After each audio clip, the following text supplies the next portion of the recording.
The world's largest radio transmitter. From static beginnings, the entire audio industry has come a long way ever since it was first broadcasted in 1906. And back then, cash was pouring into this medium as it reached nearly every household in the 1900s. However, along with the success story of the new industry came a distraction, a visual one, that is. And with the creation of TV, nearly every American had the capability at the flip of a switch to enter a new, visually stimulating world.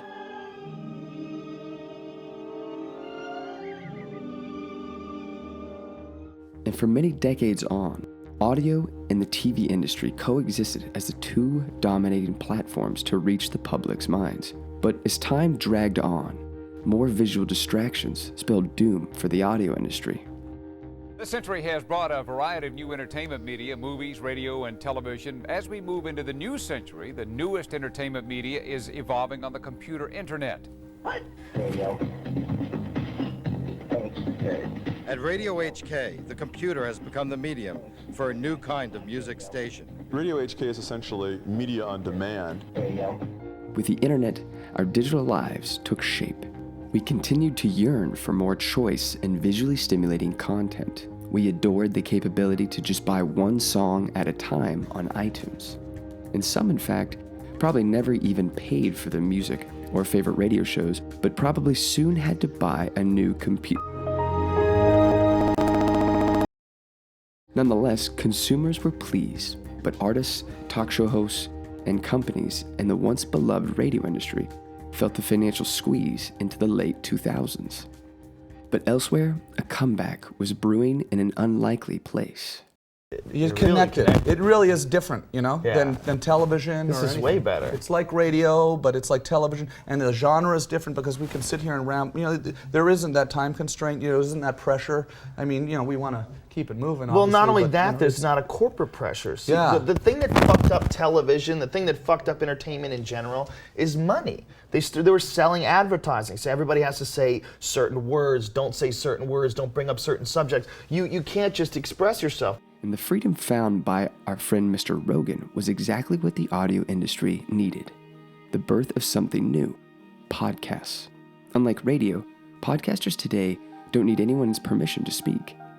Digital niches of all interests existed that have yet to be explored through audio. Shows about murder stories to exploring the pyramids of Giza, typically an audience awaited to discover whatever it was with the hosts. And as the industry grew, so did our software's capabilities. The on-demand podcasts, hours of content could be streamed on the go. And with this, production quality skyrockets without the necessity of live performance. Shuffle app CEO Ada Yao pinpoints another podcast-specific phenomenon. Audio basically allows you, more so than other platforms, to build parasocial relationships. And what this means is people often report feeling very close to their podcasters, to the podcasters that they listen to frequently. And that's because they are in their ears all the time, and you hear their voice, which is super intimate, over a number of years, right? And that's why I think audio is so different. You just walk around with your AirPods and you hear their voice in your ears, and this goes on for years, and you feel like you know these people. Turns out that the internet and the audio industry make a pretty epic duo, and throughout the mid-2010s, we've seen the audio industry as a whole make a serious comeback. Spotify has doubled down on this madness, and audiobooks are experiencing a boom in the industry as well. And even new types of audio experiences have been developed.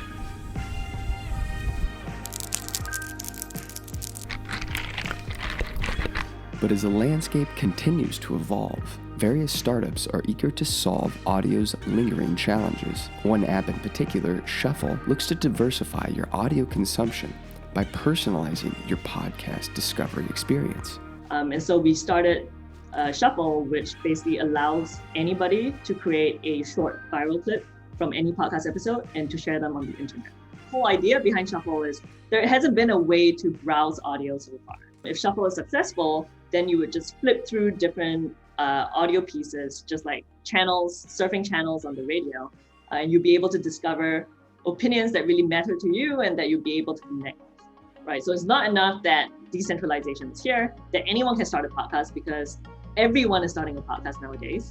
Even if you start a podcast, how do you get it across to the people who would care about this content and for them to discover you effectively? One might assume that 2020 would have meant a downturn in audio consumption, assuming our AirPod use is linked to our work commutes. And for a few months, you'd be right. But despite the worldwide shutdown, podcast consumption continues to rise, as humans like to listen to new ideas. And looking beyond the audio industry's quick recovery and its quirky offerings, only one question remains: what could possibly come next?